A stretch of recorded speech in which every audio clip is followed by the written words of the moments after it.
A man in KwaZulu-Natal says he fears for his life and he is on the run because of identity theft. The 39-year-old says he was declared dead in...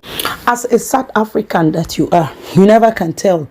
Your identity might have been stolen, which you are not aware of. If there is a way that most of you South Africans can find out to check if your identities are still intact, because I recently saw a video whereby a person, a South African, was declared dead. Why?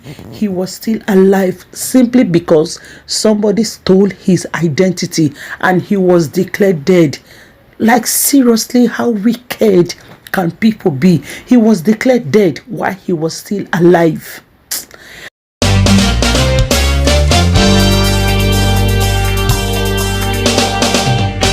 Hi beautiful people, welcome back again to the space. This is your girl Tina. A little bit of everything. In case you are seeing this face for the very first time, like I do say, please do not make it your last. Do well to subscribe to my YouTube channel and don't forget to turn on the notification bell so you always be the first to get notified each time I upload a video. And if you are a returning subscriber, thank you for always stopping by to come watch my videos.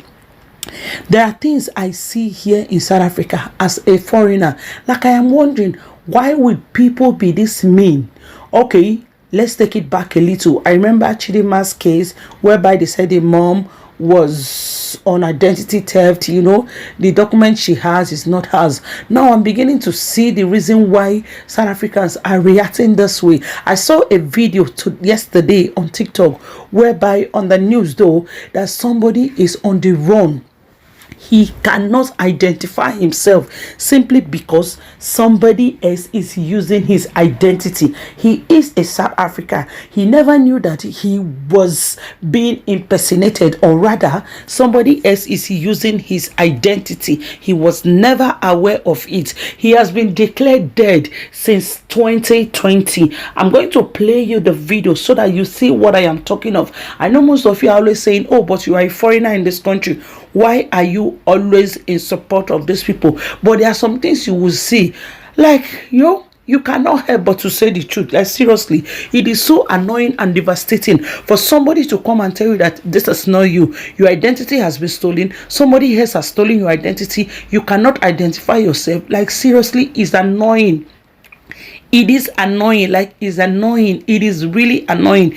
These are some of the things that South Africans are really fighting against, so that these foreigners can no longer impersonate them, take their identity, take what belongs to them. Like, how can you steal someone's identity and the person is declared dead? The person cannot do anything. All the opportunities that the person would have accessed, the person will not have anything to his name simply because somebody else is impersonating him. It is very devastating. I'm going to leave you with a video so that you watch it and you as human tell me.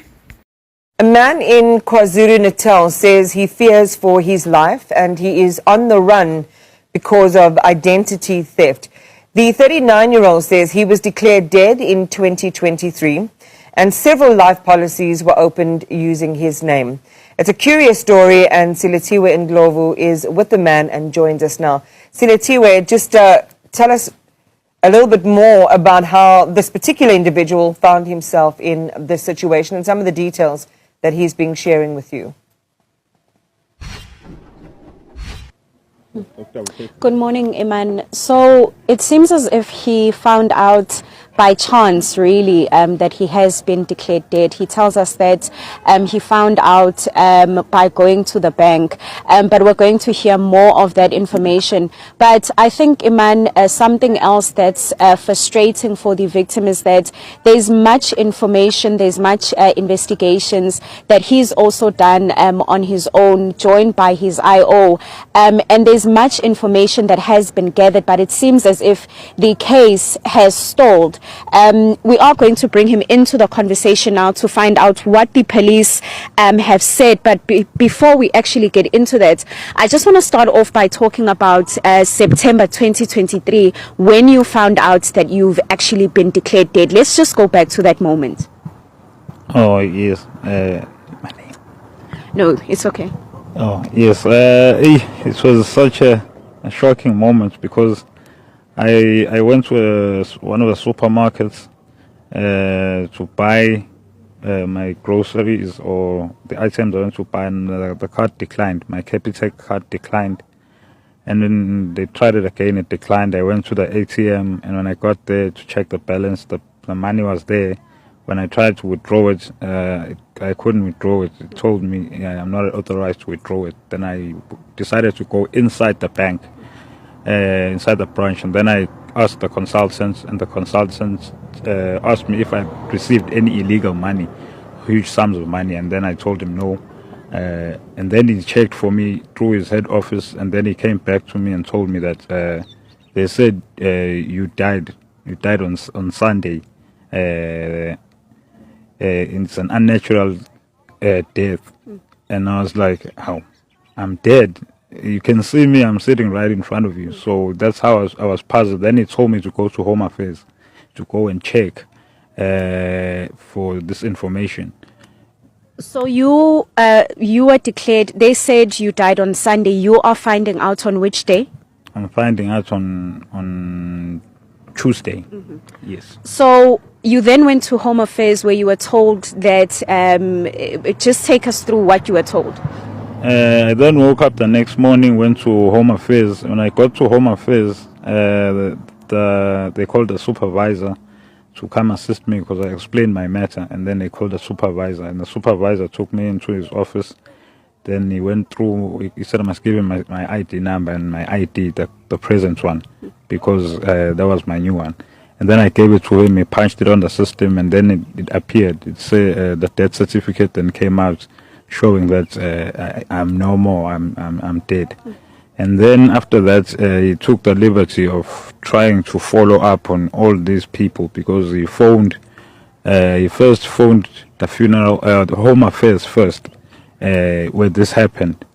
And when they answered, they said they can't give him the answer. He has to phone the head office. Then he phoned the funeral parlor.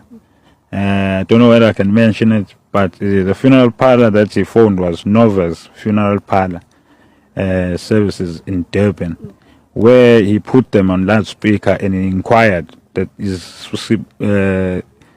my body is my body there, the actual body. And when the person responded that yes, his body is there, he's going to be buried on Saturday, but another company is going to take his body, which is called Isulam Funeral Services also. Do you know who reported you dead? Yes, according to the BI report that they showed me at Home Affairs, it's a name by Sindisiwe Mazibu from Elamont. I've never even met that lady. I am not even related to her. I don't know how she managed to get my stuff. So you were told that you died on Sunday. You're finding out Tuesday somewhere there. Your body, they say, is still at the mortuary, is yet to be collected by your family, they state. So what happens after that? What happens to the body? Do they actually come and collect the body? And what did the police say? I know that you did report that the body is still available at the mortuary. Please, could they go and check? Oh yes, after gathering the information from Home Affairs, I took the information to open the case. And when I told the investigating officer and gave him the information that no, the body supposedly is still at the mortuary. So if you can please assist by contacting someone over there, if you can't go over there yourself, to go and check for that body, because Home Affairs officials has already told them that they shouldn't release that body. So what you can do is assist them by going there. But unfortunately, he told me that it doesn't work that way. He has to go and do a dry run first and then come back. And I told him that today, by the time you start doing those dry runs, the body will be long gone. And he said, no, it doesn't work like that. He'll have to investigate and stuff like that. He can't believe what I'm saying. Okay. Thank you so much for speaking to us. Iman, that's the victim that's involved in this matter. We understand that he is yet to receive answers in terms of how far investigations are. But what frustrates the victim, it seems as if while the body was still at the mortuary, no one actually went to go and check who is going to pick it up, where that body is actually going to be buried. But we also understand that he has received a bit of help from. Did you listen to the man's story? You could tell that he is feeling very pained. He is feeling not well. His feeling is not fine because, I feel for him anyway. Thank you for watching this video. Thank you. And in case you've not subscribed to my YouTube channel, do it to subscribe to my YouTube channel. And don't forget to turn on the notification bell. Bye for now.